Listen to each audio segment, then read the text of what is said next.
Hello, everyone, and welcome to today's webinar, Mobilize Your IBM data in a Browser. Your business users and executives need real-time data access no matter where they are, whether in the office or working remotely. What we've heard from many IBM shops is that business information requirements continue to grow and that the pressure is on the IT department to meet the informational demands of the organization.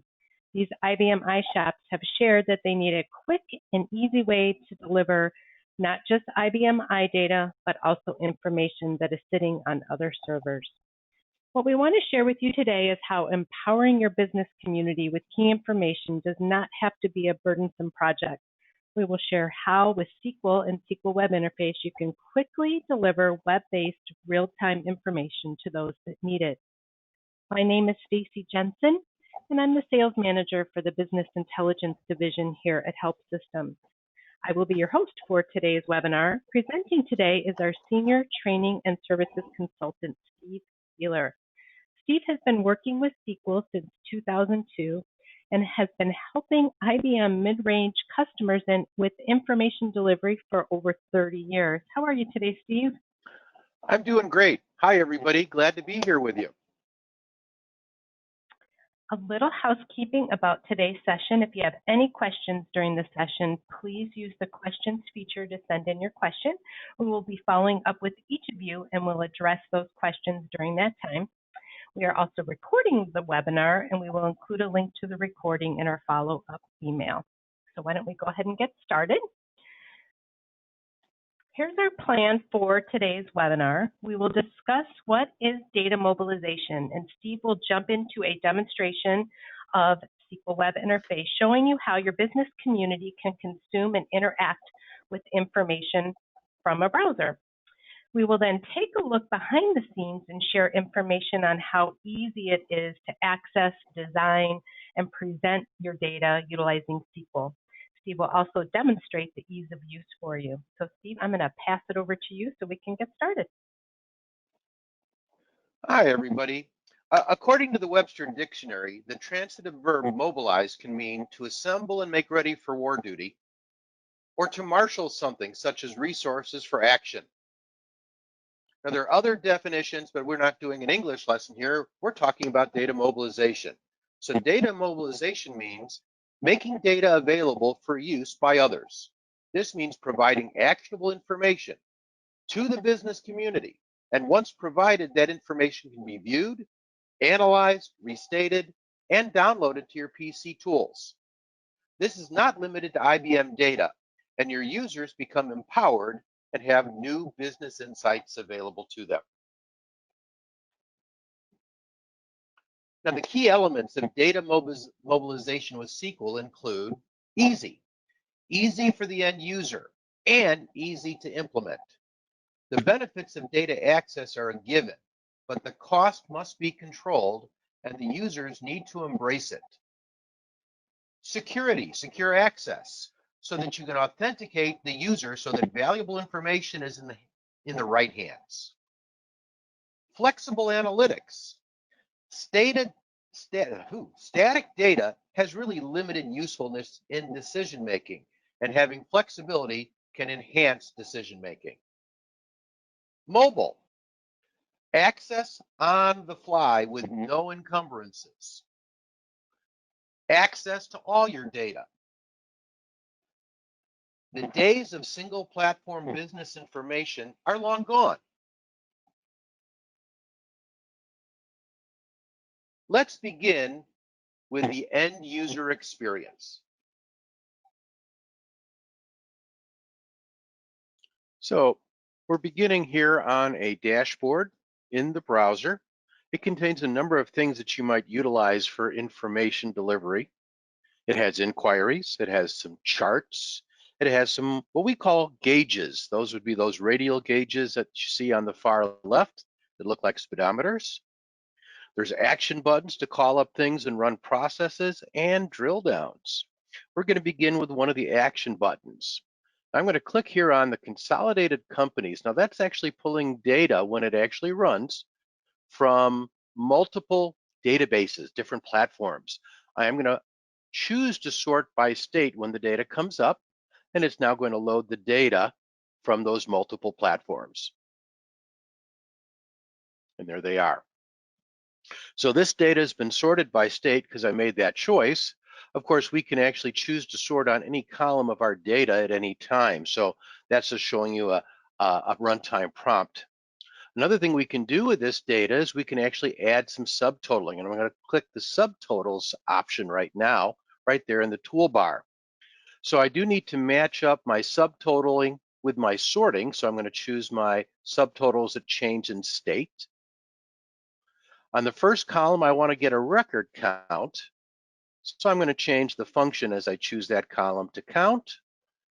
And I also want to get some dollars due per state and also grand total. So I'm going to go ahead and do a sum on that. And again, you saw the different options for operators. And we have the ability to have the data both above or below, or both, either or both. And then we have our data retrieved as follows. Now we have our totals and our information presented for great information there. I'm going to go back to the dashboard because I'd like to now chart the units sold column of one of my displayed results. So I'm going to highlight the cells, or I could just click on the column heading to highlight the cells. And then I'm going to click this little arrow here to bring up my option to create a chart. The chart would have been visible, that option in the toolbar, had there been, and I'm going to go with a 3D pie, had there been a wider number of columns in the displayed result. Back to the dashboard. Now I'm going to use an action button. It's called shipping by date. Now this is going to give us a runtime prompt for a start date and an end date for the data that will be displayed. So I need to actually run this for 2018. I actually went too many left arrows. So there's 2018, January 1st. And I'll do my end date as well for 2018, December 31st.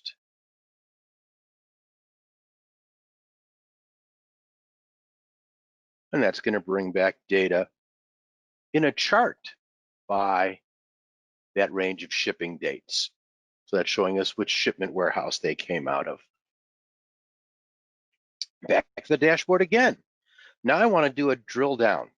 So I want to see my options for drilling down on the products sold this year, one of our displayed results.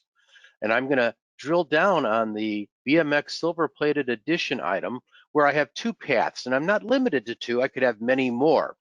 I could see who else purchased this item. So this is going to show me the orders that that item was placed on and by what customers. I can also drill down for that same item to see what the customers that placed that an order for that item, what else did they purchase? So now we're going to see a lot of different products and a lot of different customers because many of the customers purchased that particular item. Email year-to-date sales. If I click that, I'm going to get an option to do an email. You can type in or choose from a drop-down list.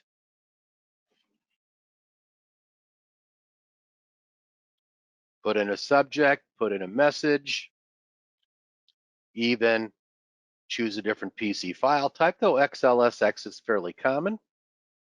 When I click OK, you'll notice the email request running in the background, and eventually it's going to come back and tell me that it's sent right there. It was sent successfully. Now, the last thing I want to do is a client table, and I've added an action button. I wanted it big and bold because it's kind of like my finish, if you will, and also so you knew that we could use bright colors. And this is what we call a drill down application. Later on, you'll see how easy it is to build them. We have the ability to override the initial designer's choices. So I'm just going to change that the rows be product line and family. I think I'm going to use country instead of territory. And again, The designer has full control over what's going to be available to be used. Once I've got the orientation I want, I can expand all and it's going to pull all the data in. Now we can do a lot of things once we have the data we want. We might want to choose some cells and chart them. I'm going to do a 3D column. I might see a value that intrigues me and I want to know more. So I can drill down to see what makes up Argentinian classical activity, classical music. That could be exported to Excel, as can the whole client table presentation. Another thing we can do is pivot the data. So I'm going to filter first because I actually have multiple years here and I just want 2001. And then I'm going to go ahead and grab the months and make those my columns. The countries I'm going to put here in my rows. And I'm going to get rid of product family to get the orientation that I desire. At which point I'm going to go ahead and bring in the data.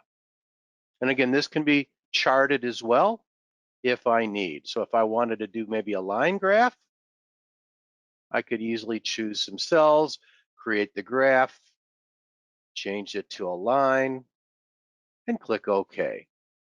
So quite a bit of flexibility in that client table. And with that, we're going to go back to the PowerPoint slides.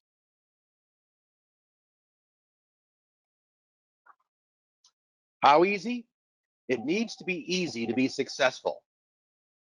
Easy to set up the environment. Easy to retrieve the information that you need. Easy analysis and manipulation. And easy to present the results. So when we talk about easy setup, when SQL and SQL Web Interface are installed, the setup is done for you. The infrastructure can reside solely on your IBM I. And with browser deployed information, there's nothing to install on your end user's PC or mobile devices. The heart of data mobilization initiatives is the ability to retrieve the data you need. Your team creates those inquiries. Whether they are technically skilled or not, we have a designer that will suit them. Now, SQL is SQL based, and if your team has SQL skills, they can be leveraged. And if not, then they can use our intuitive design screens, and they may be more in order for them. We can even empower a developer with no technical or SQL experience. Many of our customers still have active, proven Query 400 definitions. You can convert them to SQL inquiries, where they will immediately be transformed into powerful information delivery. So here are those design screens. At the top left, we have our SQL Experts screen. Top right, we have the screen that I'll be using during my demonstration, and it's laid out like Microsoft Access, and I happen to like that one best. The bottom left designer is a guided interface, and a lot of people like that as well. And finally, at the bottom right, we have a designer that will leverage the inquiries that you've already created and also guide the user into creating new based on those inquiries. Now, during the demonstration, I will create an inquiry with a runtime prompt, and you had a chance to see some of these inquiries during the previous demo. Time is going to limit me to only one, but here are just some to consider. At the top left, we have a date range prompt with calendar simplicity. At the top right, we have one we call highly parameterized with many parameters in a single prompt window. And those parameters can be nullified for additional flexibility. A single inquiry can meet many user needs. At the bottom left, we have what's called a dependent or filtered drop-down list. The choice of product class affects the drop-down list and only shows products in that class to choose. And finally, at the bottom right, we have a multi-select drop-down list where you can choose states quite easily.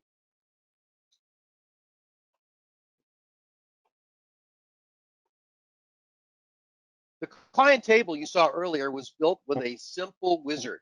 The only challenge is before the wizard. Your inquiry must contain columns that represent the summary levels, the analysis points, and the filter elements to be used in the client table.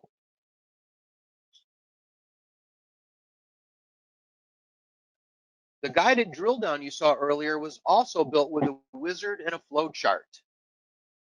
You need the inquiries in advance for the delivery levels that you want to deploy.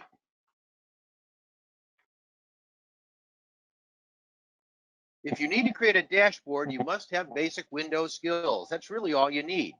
The SQL objects like your inquiries and client tables must be created before they can be selected. The charts and gauges will get their data from those inquiries that you placed on your dashboard.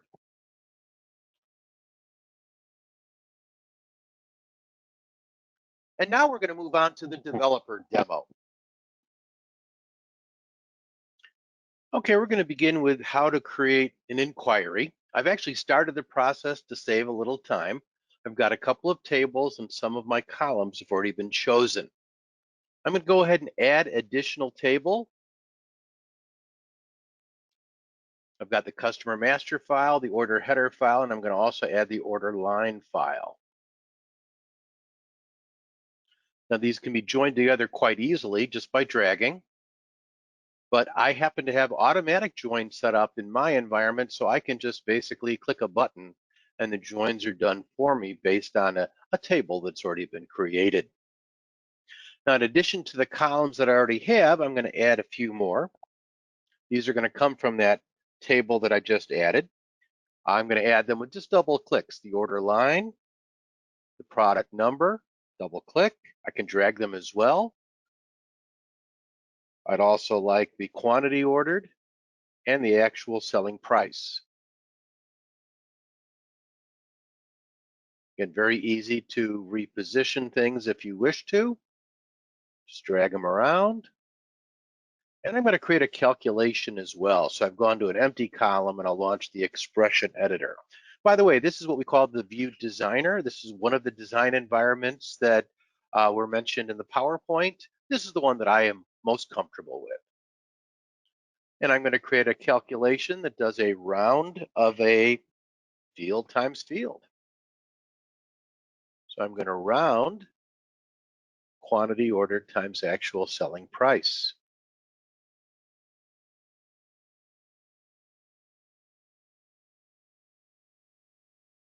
I'm going to round it to a whole number, comma 0, and click OK.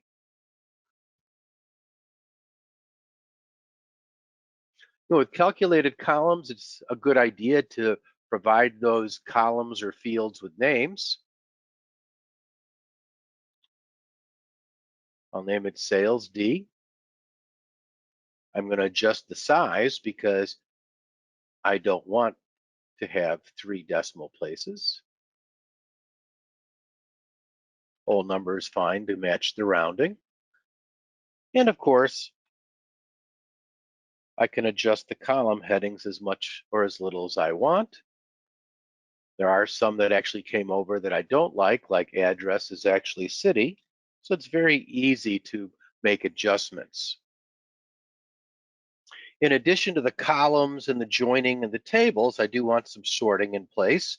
So I'm going to sort on sales region. I'm going to sort on state. I'm going to sort on customer name. And by the way, when I click on the sorting cell, I have the choice between ascending and descending sorting. All right. I also want to do some filtering in this inquiry. So I'm going to click the Where button to bring up the filter expression editor. I want to filter on the region field, and that happens to be one of the fields I've selected as a column. Doesn't have to be selected. And I want to be able to choose region is equal to, and I'm going to use a variable so that it is prompting me for a region number.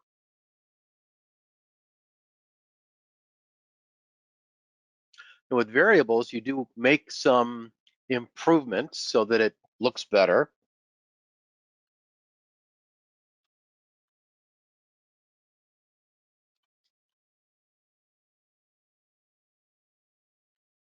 I'm going to do pick a sales region. I'm also going to use what we call an integrity test.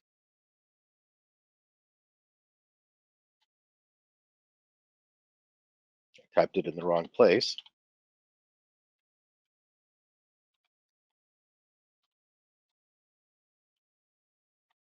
And an integrity test would allow me to actually go out to tables and get my list of values, or I can create my own list of values to choose from, which is what I'll do here.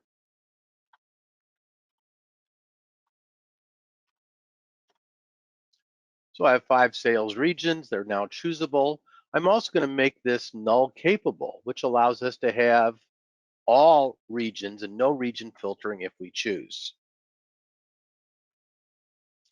Just to show you what displays, here's the runtime prompt. Here's my choices. I'll do 40, I'll click OK, and you'll see the result. Now, this is SQL based, and you'll actually see the SQL that was generated through the things that you saw me do on the screen, as well as a few things I did earlier. Also notice they're all sales region 40, which is Midwestern. And there's the SQL. So I'm going to go ahead and save this. I'm going to be using this view for the client table, and I'll probably already use it in the dashboard as well. I've got a lot of columns in there to allow for filtering and slicing and dicing the data in the client table. All right, so here's the view that I was just working on, the inquiry, if you will, and I want to create a client table. So new client table. Now, the client table has a very simple wizard that we'll see in just a moment, and that wizard will allow us to choose our starting point for rows, columns, and cells.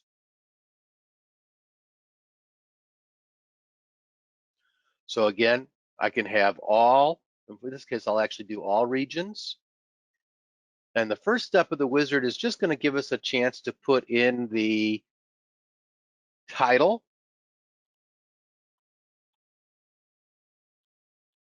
as well as to see that the fields we need are in place and ready to be used.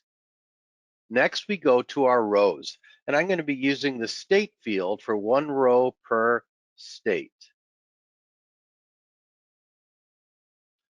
Click next again. Now I'm going to use the period or month field for my columns. And I'm not limited to 1 field for rows and columns. I just choose to start that way. And I'd like my sales dollars field, sales D, as my data field. And I'm going to click finish. And then I'm going to save this after it finishes its processing. Right now, all it's doing is setting up the design environment and loading a few of the records so that I could go in and put in calculations or traffic light colors, etc. I'm just going to do a save. And I'm going to save it as BLD for building 02. And we'll see that used a little later on. Okay, I'm going to open up a dashboard I created previously. While it's loading, let me show you that it's got a light blue background, and I can choose any color I'd like for the backgrounds for the dashboards. And I've put in a title. And as you can see, there's a lot of dots all over the screen. That's the snap to grid. I've actually gone and set an auto refresh rate for one of the inquiries on the dashboard every 600 seconds or every 10 minutes. And again, the background colors are easily adjusted right here. Choose your own color and make your own color if you'd like.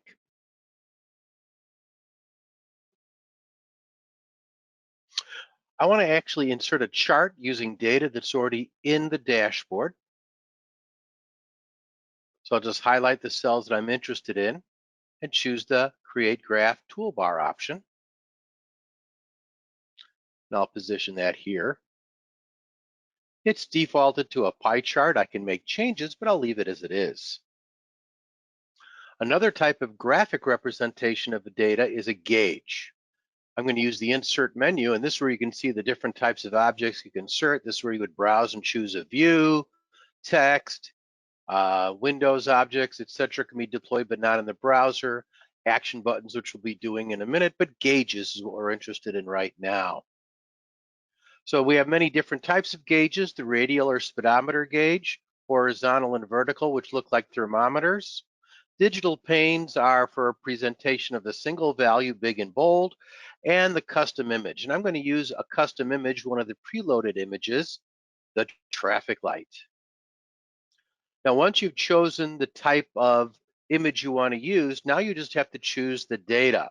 Now, if I want to do a traffic light for each region, maybe for gross profit, I would choose a specific region's gross profit and identify that as the data to feed into the gauge. I click Next. I now just get to set my colors. So again, if I think anything that is between 0 and 50,000 is bad, I'll make that stoplight red. Between 50,000 and we'll say 90,000 is okay. And then anything between 90,000 and we'll say 200,000. That's what I'm going to show as the green.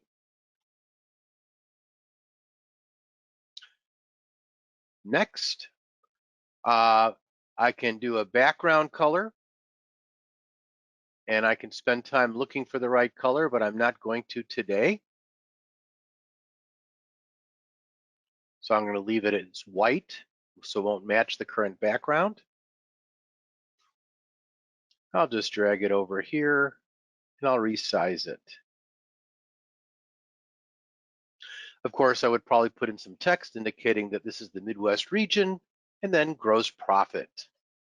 Now, the last thing I want to show you, just again to show you how easy it is to build these, really just Windows skills, is to insert an action button. An action button can run any of your SQL objects. I'm going to make the button color yellow, and I'm just going to give it the text of run view. Of course, you would have a more descriptive text description. You have control over the fonts. This is the same driver, if you will, for the entry of the title bar, or the title, excuse me. And then all I have to do is browse to the object that I want to include.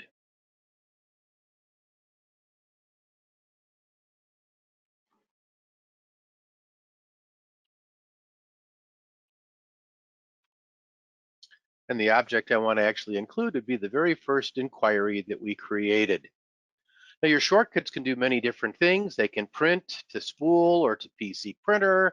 They can be used to create PC files, to send emails, but I'm going to do a simple display. Click OK, and we now have an action button which I can size and place where I feel it should be. I'm going to go ahead and save the dashboard changes.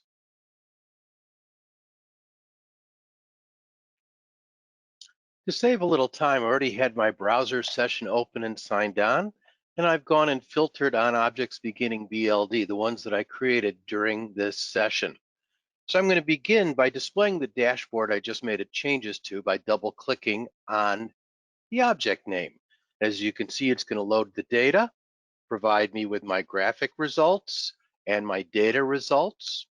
We can even run the view using that Run View Action button. And it is a runtime prompted view, so it does prompt me, and I will click OK. As you can see, it's opened up a new tab with that result in it. So again, that dashboard displays right away once it's been saved in the browser. If we go back to what we call the Browser Explorer, we can do some other things. So for instance, BLD02, that is the client table that you saw me build.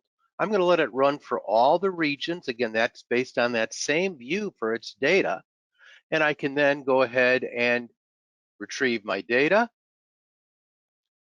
change what I'm presenting. So if I want to have, say, shipment warehouses going across, and order months going as my rows, I can very easily change the data at any time.